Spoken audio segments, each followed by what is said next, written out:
All right, welcome Algebra 1. Oh, let's do 9, 7, homework. Let's take a look. Everything in focus? Okay, great. Okay. So, of course, I highly suggest you, if you haven't already, obviously, to go and watch the lecture in Excel for 9-7. I think you'll learn a lot from that. Obviously, read along as they explain it. And then once you get here, you can work on homework. It's never smart to just jump straight to the homework. So let me give you the walkthrough through 9-7.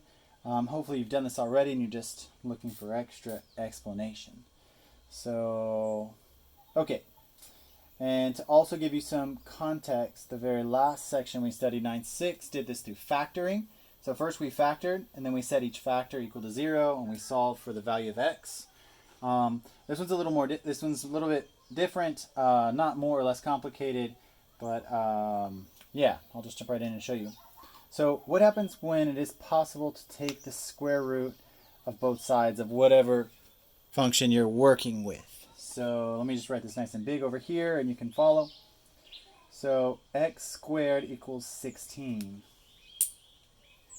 Okay, so that's a perfect square. That's super convenient. So what could we do? We could take the square root and we could take the square root. And most people would just say x equals 4, right? And that's the end. You're like, done, moving on. Okay, now, what if I told you that that wasn't the only answer? What if I told you there's actually two answers? So in a linear function, when you solve for x, you just get one answer. But interestingly, in a parabolic function, it's possible to get one answer. It's possible to get two answers. It's possible to get no answers. So there are three different outcomes that are totally possible. So you need to look for all three in every problem you're given. So in this case, 4 isn't the only answer. Let me show you why. So now, with 16, what if I told you that it's possible to get 16? Let's play this out, right? Let's just walk this back one step. So it's possible to get 4 times 4 is 16, right? Okay, everyone knows that. They're fairly familiar with that idea. But what if I told you you could also get 16 by saying negative 4 times negative 4? Isn't that also 16? Okay, so herein lies the problem that technically the answer could be what? Not only could it be positive 4 and positive 4, right? The square root of 16 could be positive 4, but who's to say it wasn't negative 4? So we don't know this, right? So because of that ambiguity, we always say instead of just being positive 4, it's actually both solutions. It's positive and negative 4. We get two answers here. Positive 4 and negative 4. And we write it like this. We write it with a plus and a minus to show that it could be both answers. So that's kind of the explanation from the lecture. I'm just kind of condensing it down into the homework for you.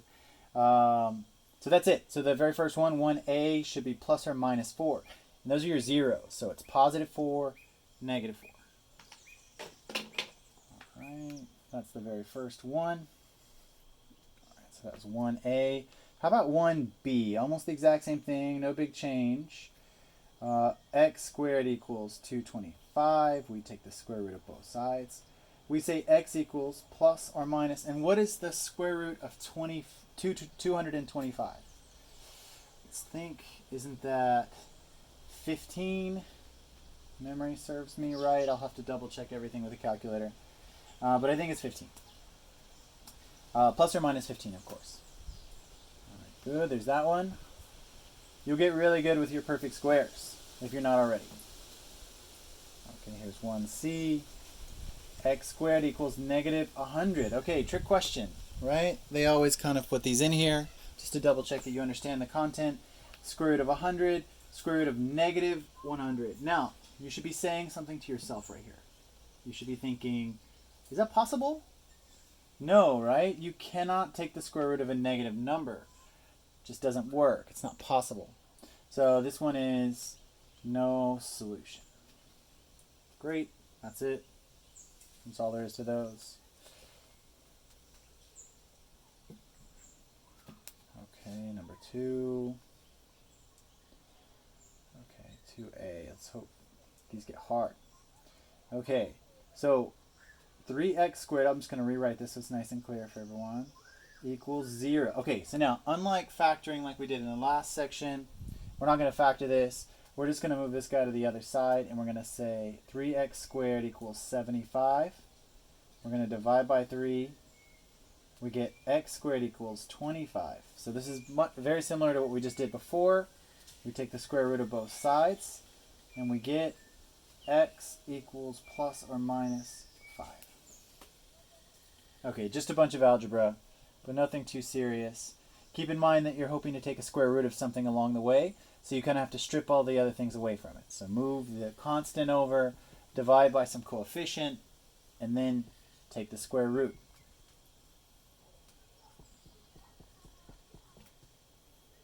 Alright, 2c.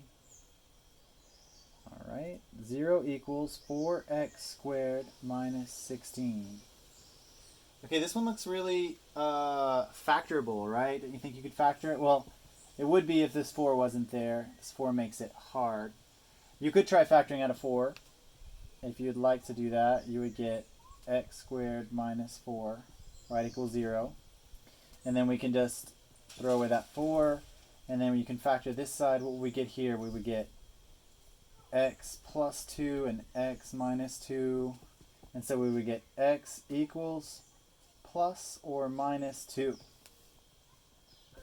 Right? So that was the previous way we did this. Let's not do it that way this time. I just did it just to show you just quickly an example.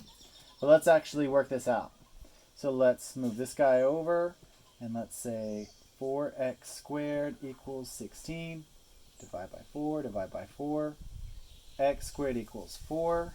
Right? Obviously, take the square root of both sides. And we get x equals plus or minus 2. Exact same answer. Super convenient. Okay, so I just showed you in this one that you could factor, or you can just solve normally using regular algebraic skills. It's totally up to you, whichever one you feel more comfortable with or like.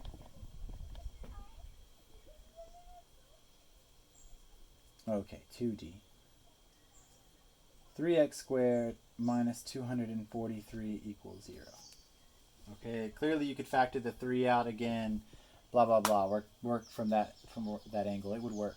But they don't want you to do that in these problems. They want you just to solve it kind of straightforward. So let's do that. Divide by 3.